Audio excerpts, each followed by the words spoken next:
Hello বন্ধুরা, good morning. Welcome back to new blog. তো তোমরা কেমন আছো? আশা করি সবাই খুব ভালো আছো, সুস্থ আছো, আর আমিও খুব ভালো আছি। তো বন্ধুরা, আজকে হচ্ছে সরস্বতী পুজো। তো তোমাদের অনেক অনেক শুভেচ্ছা জানাই সরস্বতী পুজো। তো আজকে আমি চলে এসেছি হচ্ছে আমারই এক বান্ধবী বাড়িতে। তাকে আমি দিদি ডাকি। তার বাড়িতে আজকে হচ্ছে ছেলেকে নিয়ে আমি অঞ্জলি দেবো।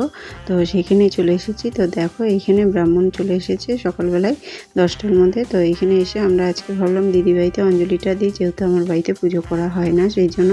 তো এখন সবাই অঞ্জলি দেওয়ার জন্য প্রস্তুতি নিয়ে নিয়েছে। দেখো, সবাই বসে পড়েছে, আর ওইখানে বুবুও বসে আছে। তো এখন তোমাদের সাথে এই ভিডিওটা শেয়ার করছি। ভিডিওটা দেখতে থাকো, কেমন লাগে অবশ্যই জানিও।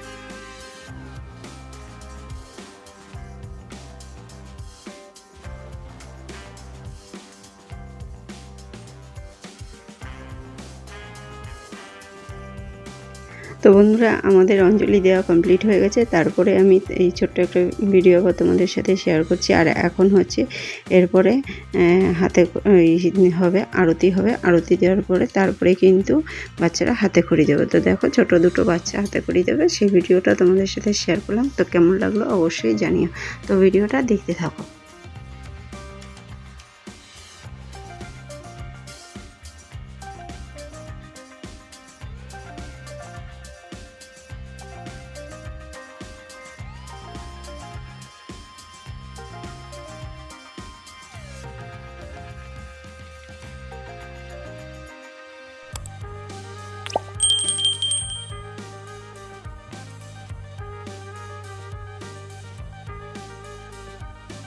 তো বন্ধুরা, দেখো কি সুন্দর এই বাচ্চা মেয়েটাও হাতে খড়ি দিয়ে দিচ্ছে চুপচাপ, একদম কোনো আওয়াজ করছে না।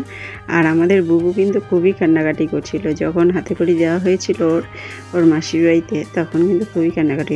কিন্তু এই বাচ্চাটা কিন্তু কোনো কান্নাকাটি করেনি, চুপচাপ বসে কি সুন্দর দেখো হাতে খড়ি দিচ্ছে। তো তোমাদের কেমন লাগলো জানিও। আর একটা পুচকু আছে, এটা হচ্ছে খুবই ছোট, এর ওই বয়স হবে 1 বছর 3 থেকে 4 মাস। তো ওর মা বললো যে ওকেও নাকি হাতে খড়ি দেওয়া হবে, তার জন্য ওকে হাতে খড়ি দেওয়ার জন্য সব নিয়ে আসলো। এখন দেখো কি সুন্দর বসে ব্রাহ্মণের কোলে হাতে খড়ি দিয়েছে। তো তোমাদের কেমন লাগছে অবশ্যই জানিও। আমাদের তো খুবই মজা লাগছিলো ওকে দেখে, আর খুব কিউট দেখো বাচ্চাটা, আমার কাছে খুব ভালো লাগে। আর কিন্তু খুব ভালো বাচ্চাটা, জানো তো, শান্ত।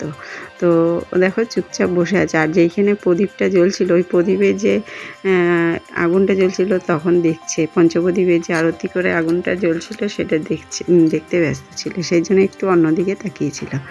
আর এইদিকে দেখো পুজো কমপ্লিট করে আমরা বেরিয়ে পড়েছি আবার। তো এখন হচ্ছে এটা পাড়ার ক্লাবের পুজো, সেটাও তোমাদের সাথে শেয়ার করলাম। আর একটা পুজো তোমাদের সাথে ভিডিও শেয়ার করছি, সেটা হচ্ছে এটা আমার আর একটা বান্ধবীর বাড়িতে গেছিলাম, সেইখানেও নেমন্তন্ন ছিল, তো গেছি। সেইখানে গিয়েও পুজোর ঠাকুরের ভিডিওটা তোমাদের শেয়ার করলাম। আর দেখো, দিদির বাড়িতেও পুজোটা কমপ্লিট হয়ে গেছে। তো তোমাদের কেমন লাগলো আজকে ভিডিওটা অবশ্যই কমেন্ট বক্সে কমেন্ট করে জানিও। তো ভিডিওটা দেখতে থাকো।